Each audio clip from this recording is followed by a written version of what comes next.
Hello everyone, welcome to my Resident Evil Revelations 2 Survival Difficulty, No Healing Walkthrough. This is Barry 3, and Barry 3 is a very simple episode because a large percentage of the enemies are just going to be rotten, and the situations where you are dealing with revenants, you're mainly in stealth encounters, so Barry 3, you can get most of it done with just a knife. I mean, right here I'm going to use my pistol because obviously this game, not being designed for knife only and understanding that it is a survival horror game, wants you to use your weapons intelligently during very specific scenarios, like right there.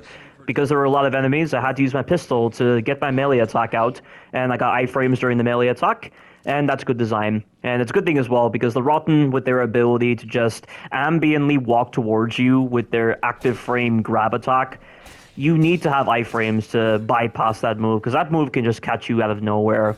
And that's one of the main dangers with using the knife against the Rotten, because of the fact that the Rotten can just go into that walking grab animation just out of the blue.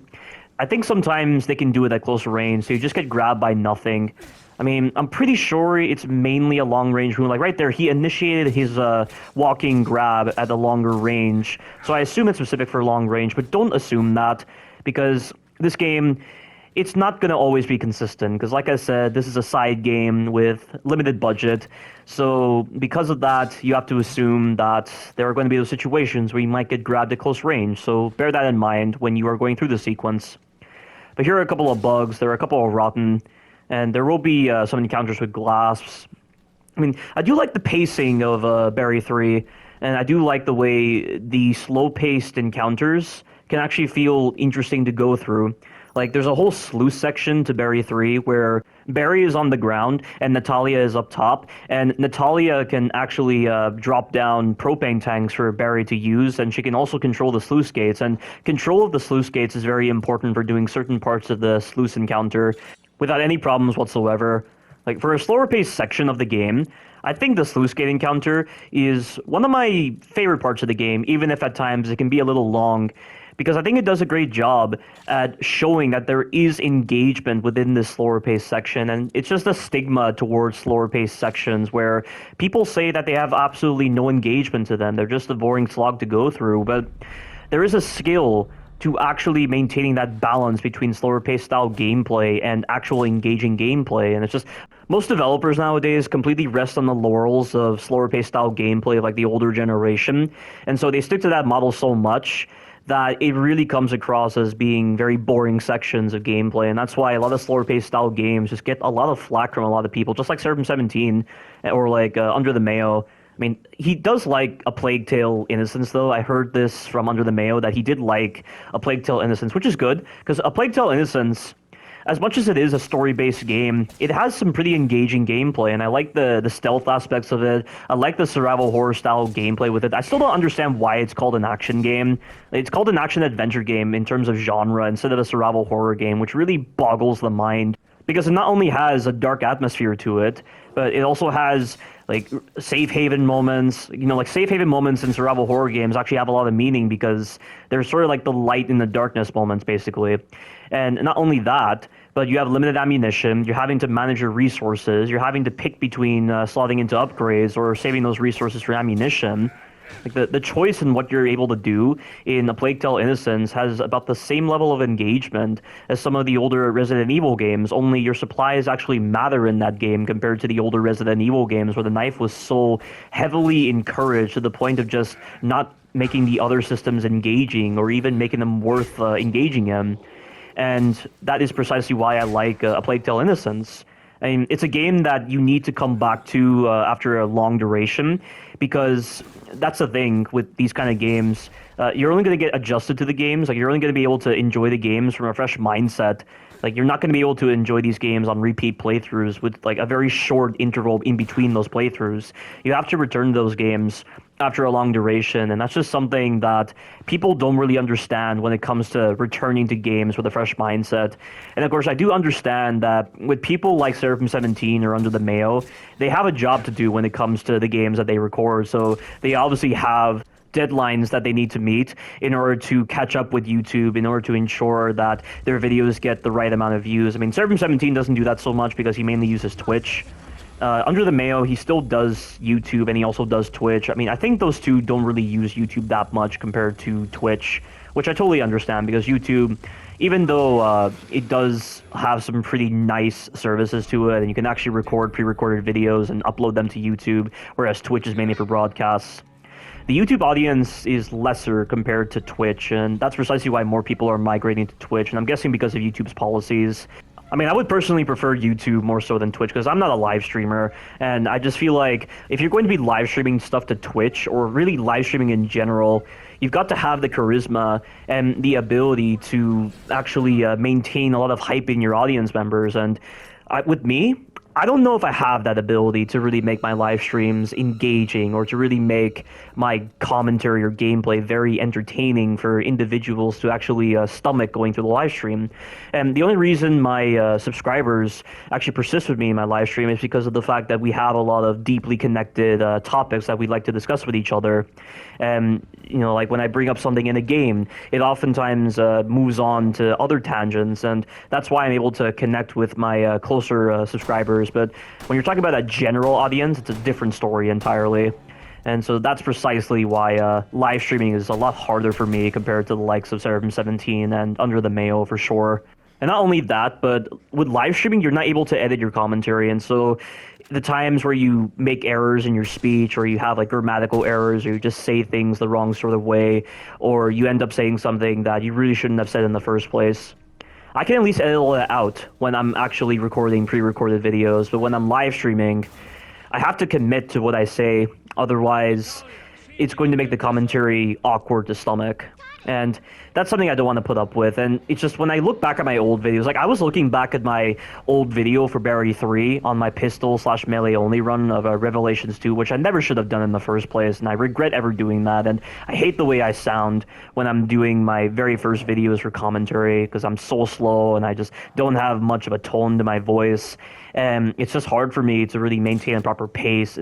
Like I wish I could just delete those videos, but then I realize there's history with those videos, and there's a reason why I keep those videos around. So I don't delete them immediately, but you know, there are some videos that I do delete off my channel in order to just let them go entirely and to not let them linger in my mind. But certain videos I do keep around because, you know, I did go on some pretty interesting tangents, and, you know, there are tangents that I could definitely discuss should I ever decide to look at those videos and then commentate on them in some newer video. Like, that's definitely why I still keep those videos around. And this is precisely why I pre-record my videos. I don't do a lot of live streams. And this is why I used YouTube a lot more so than Twitch. And this is precisely why I'm able to enjoy slower-paced games, because I don't have a job involving video games and the like.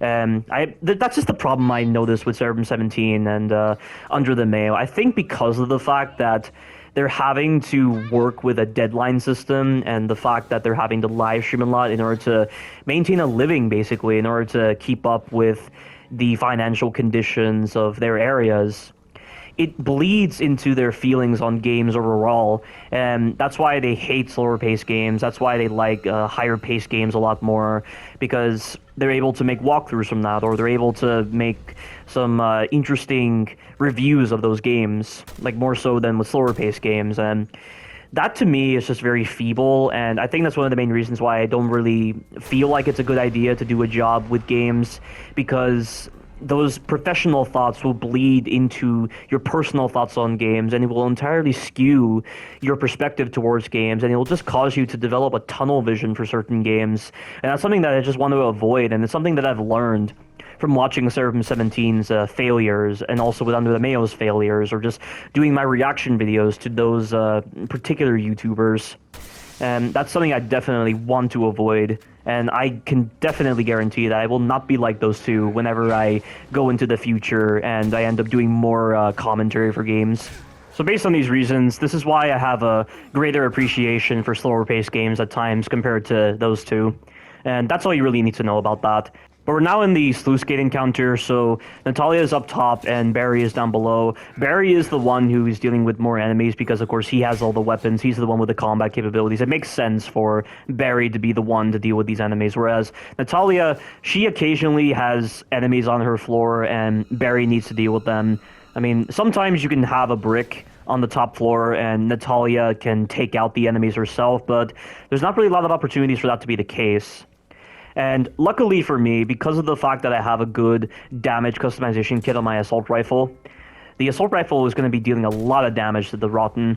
And I'm using the assault rifle mainly to save up on my pistol rounds because I feel like when you put the damage customization kits on the pistol, the damage is greater than the assault rifle, and therefore it's a lot better for dealing with revenants compared to the assault rifle, because the revenants take a bit more punishment from the assault rifle than the pistol. And that is precisely why I am saving my pistol bullets and just using my assault rifle rounds on these Rotten over here. But here is an example of a situation where Natalia is being attacked by a Rotten, so I need to use my assault rifle to get rid of this guy. And there we go. And it's a pretty engaging gameplay loop of shifting between the ground floor and the top floor, and then utilizing the items on the top floor in order to help out Barry. Yeah, I think this section's a lot of fun when you're actually going with the flow of the game, and you're not succumbing to the sense of fatigue too easily. But also, there's an interesting mix-up of enemies here. So not only do we have Rotten, but we also have dogs and also Glasps. And with the Glasps, the game does offer you the ability to shoot these canisters that will emit smoke, and these smoke particles will actually attach themselves to the Glasp, and you'll be able to see them as Barry, which can be a better substitute than utilizing the crappy system of Natalia pointing out where the Glasp is, because the inaccuracies involved with where Natalia is actually indicating where the Glasp is, you end up wasting more ammo than you really should, because it's just not a reliable process. And whoever programmed it, I really feel like they should have done a better job with that. But given that this section is pretty simple, there are some pretty cool exploits that you can do with the gate in order to slow down enemies and set them up in positions where you can use the explosive bottle. I'm just going to go on a different tangent, and I'm going to talk about a show that I recently finished a few days ago. So I recently finished watching Legend of Korra. This is the first time I've ever finished this series, and if you don't know, the Legend of Korra is part of the same series as Avatar: The Last Airbender. Only Legend of Korra is nowhere near as good as Avatar: The Last Airbender. Avatar: The Last Airbender is one of the greatest cartoons ever made in cartoon history, because not only does it have some really interesting themes to explore, it has great characters, it has really nice storytelling devices, and things that they set up in Season 1, for instance, get touched upon in Season 2 and Season 3. You understand this if you've actually been invested in the series, and it's a nice way to reward investment into the Avatar: The Last Airbender. And with the characters in Avatar: The Last Airbender, you could clearly see that they were growing as you were going through the seasons. Like, the character growth is perfectly shown in each of the seasons, and even though there are those characteristics of the characters that are retained from Season 1 to Season 3, you could clearly see that there was growth within these characters. They were not the same characters that you just saw in Season 1. They're completely different characters. They actually feel like they've gone through the events that you've just watched from, like, Season 1 and Season 2, and by Season 3, they're more fleshed out characters. I mean, sometimes in Season 3, it doesn't really feel like it, and I consider Season 3 of Avatar: The Last Airbender to be the weakest season, because I feel like there are times where the storytelling can be a little underwhelming, and also there are times where they use these comic relief devices at inopportune moments that just feel very inappropriate. And also, the pacing of Season 3 can be a little all over the place, if you ask me. That's my personal opinion of Season 3, and personally, Season 2 is my favorite season of Avatar: The Last Airbender. But overall, Avatar: The Last Airbender is one of the greatest cartoon shows I've ever seen, and I would honestly give it a 9.2 out of 10. But I can't say the same with Legend of Korra. Legend of Korra is weaker than Avatar: The Last Airbender, and I would honestly give it a 7 out of 10. And it's just, nothing about it really is compelling, if you ask me. It's hard to really get invested with the story of The Legend of Korra, because there are some choices that the developers made with Legend of Korra that I feel just bring that series down compared to Avatar: The Last Airbender. And I don't know if it's because the lead writer for Legend of Korra is different than the lead writer for Avatar: The Last Airbender, but the things that they perfectly achieved with Avatar: The Last Airbender, Legend of Korra just wasn't able to keep up with that at all. Like, for instance, with the characters, I find it hard to be very invested in the character of Korra or with her side characters, like with Bolin, for instance. Like Korra and Bolin, I just don't feel like the character growth is there with those characters. I feel like at times, even in the later seasons, they feel like the same characters that they were back in season one. And Bolin never seems to learn from his mistakes at all. He still feels like the same goofball, and his jokes just get kind of old after a while. And then Korra, like the main character of Legend of Korra, obviously, because she's the Avatar. Like she doesn't feel like she learns from her experiences very well. And by season four, it feels like she's actually undergoing the first steps or actually learning how to be different. And it just sucks that they didn't do the characters very well in Legend of Korra. And also, there are just times where, because they're in this industrial period, bending just seems very forgettable. Like, bending doesn't have the same level of impact as in Avatar: The Last Airbender.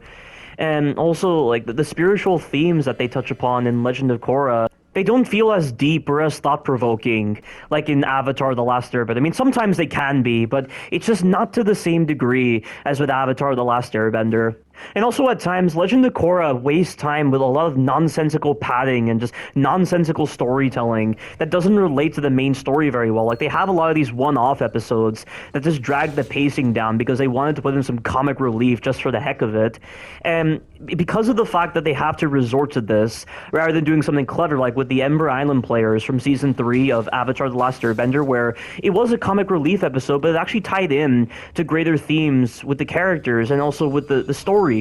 Like, it was very clever in its implementation, but not a single comic relief episode of The Legend of Korra was to the same kind of quality as with the Ember Island players. And it just felt like they were just trying to come up with ideas. Like, they were trying to put in some kind of placeholder episode just to give them time to actually develop the next episode that would actually tie into the main story very well. But it's just, that happens so frequently in Legend of Korra, more so than in Avatar: The Last Airbender. And I think it's just a massive disservice to anyone who is heavily invested in the Avatar series. And when you look at the individual seasons of Avatar: The Last Airbender, there wasn't a single season where it was dreadfully bad. But in Legend of Korra, there is one season that is absolutely horrendous, and it is season 2 of Legend of Korra, where Korra is dealing with Unalaq and the fact that he's trying to bridge the worlds of humans and spirits together. But it's just such a throwaway plot because there's not enough focus that is given to that main driving force of season 2. And even when there is some main driving force, at times it feels like there are a lot of jump the shark moments, or like they introduce ideas out of the blue just for the sake of novelty, and it isn't properly established from Avatar: The Last Airbender or from season 1 of Legend of Korra. And also, there are just so many placeholder episodes in season 2 of Legend of Korra. There are just so many comic relief episodes, and like the characters just act like they haven't undergone any kind of development whatsoever. And it's like, why are the characters acting like assholes? Why are they so heavily invested in a lot of these pointless comic relief devices? Like, Bolin is a complete asshole in season 2 of Legend of Korra. Asami has no real character development whatsoever. Mako is just honestly a goofball as well. Korra doesn't feel like she learned anything from season 1 of Legend of Korra. Tenzin is just having family troubles. Bumi and Kaya, the both of them are having family troubles as well. And then you have the main villain, and the main villain, he's off doing whatever he's doing, but we never see it because there's so much attention given to all these pointless arcs. Like, who cares about Bolin's acting and all these other scenes involving Varrick trying to create war propaganda in order to actually get the United Republic to get involved in the war against Unalaq? I don't care about any of that. Can we actually get focused on the main story? Like, what is this? It's just... There are just so many moments in season 2 where I'm just like, what the hell am I watching? Like, is this really part of Avatar? Like, how could this possibly be the case? And literally, it was just so pants on the head stupid in its implementation. And season 3 of Legend of Korra definitely was a nice change of pace from season 2, because season 3 is widely regarded as being like, the best season of Legend of Korra.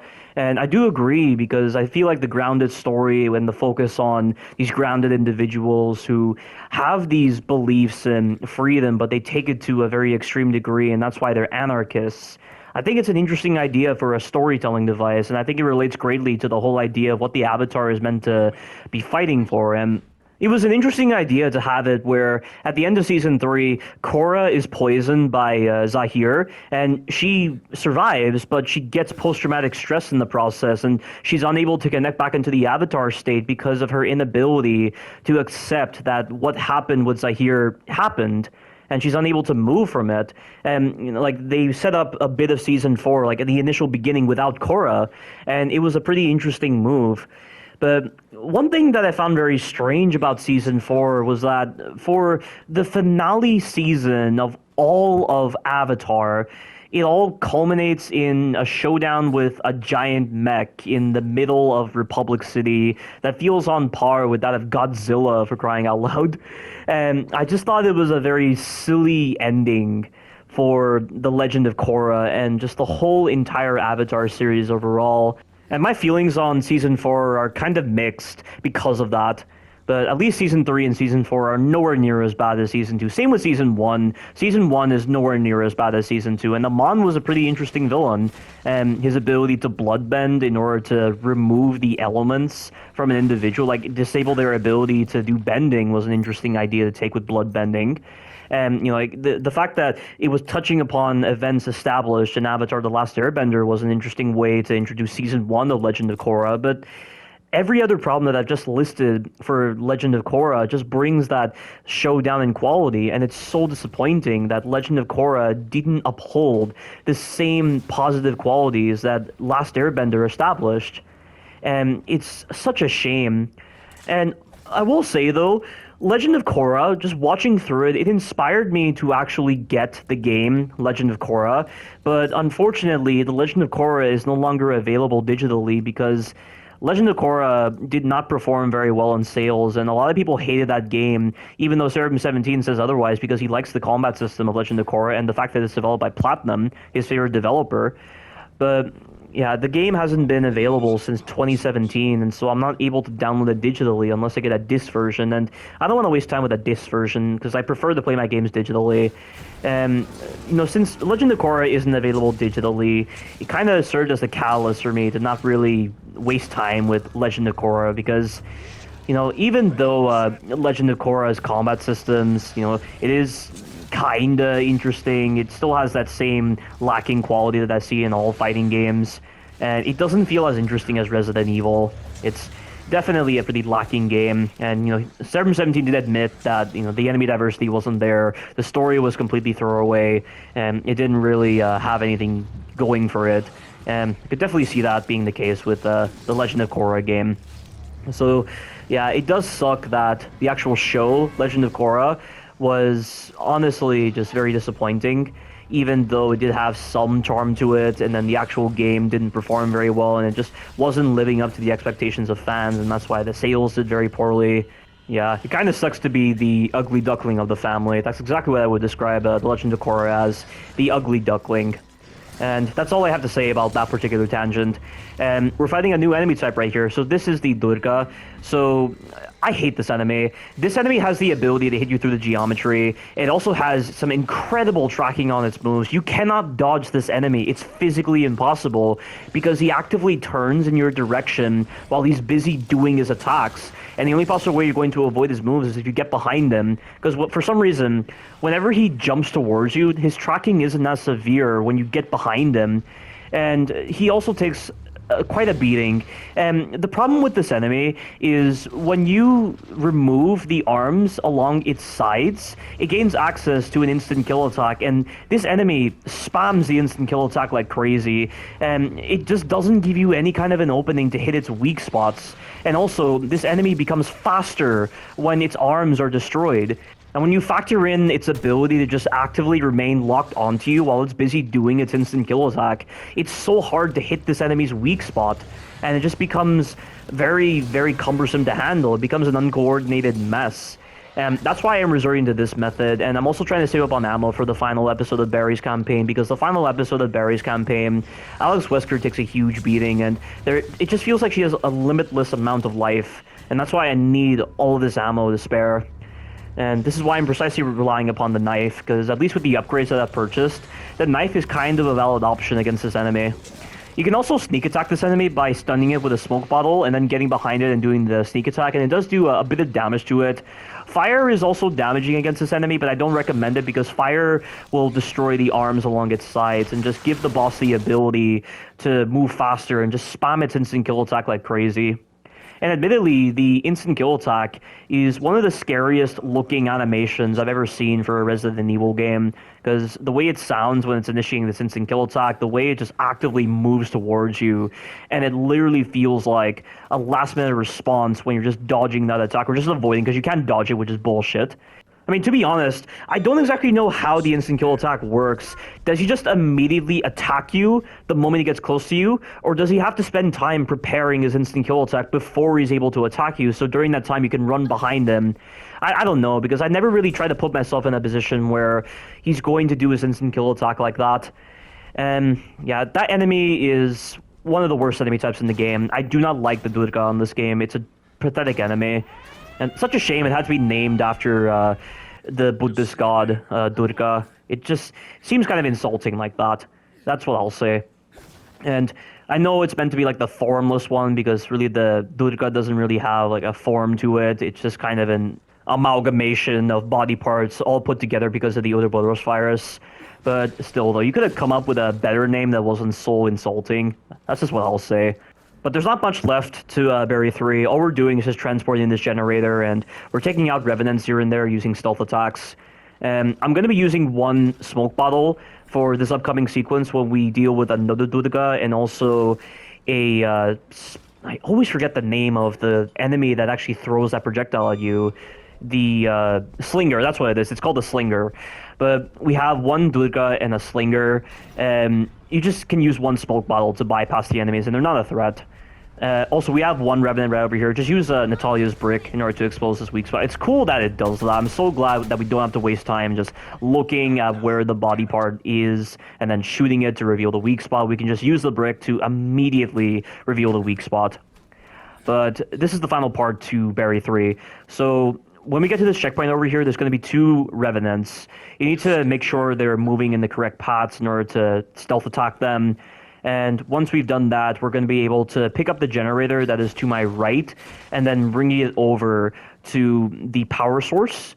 And when we try to do that, the Durga and the Slinger are going to spawn in. But like I said, with one smoke bottle, you are going to be able to neutralize the enemies for a bit and use that opportunity to get past them. And we can teleport Natalia if she's at the correct distance from us. I'm going to set up Natalia right over here so that she's in a position where the enemies won't attack her, but she's also in a position where she will be able to teleport to me when I press X. So here comes the Durga. So I'm going to move a bit. The moment it drops down, I'm going to drop the generator, and I'm going to throw a smoke bottle. So the Slinger right over there, it's not going to attack me. I don't know if the smoke bottle has ternary properties to it, where as long as the smoke is between yourself and the enemies, they can't see you, or if it's binary. I'm not too sure why that Slinger wasn't attacking me, but maybe it's ternary. Maybe it's just a program response with the smoke bottle. But at least the strategy went off without a hitch, and I'm able to teleport Natalia over here. The enemies will not get a chance to attack me, and this will conclude Berry 3. And also, I'm not going to waste time getting any skills, because Claire 4 is a joke, and it only lasts for like a couple of minutes, and you have just glasps. So why would I want to waste my skill points right now? I'm just going to use my skill points after I do Claire 4, because I need to prepare for Berry 4. But that is the end of Berry 3. Stay tuned for the future chapters. Thank you all for watching, and you take care now.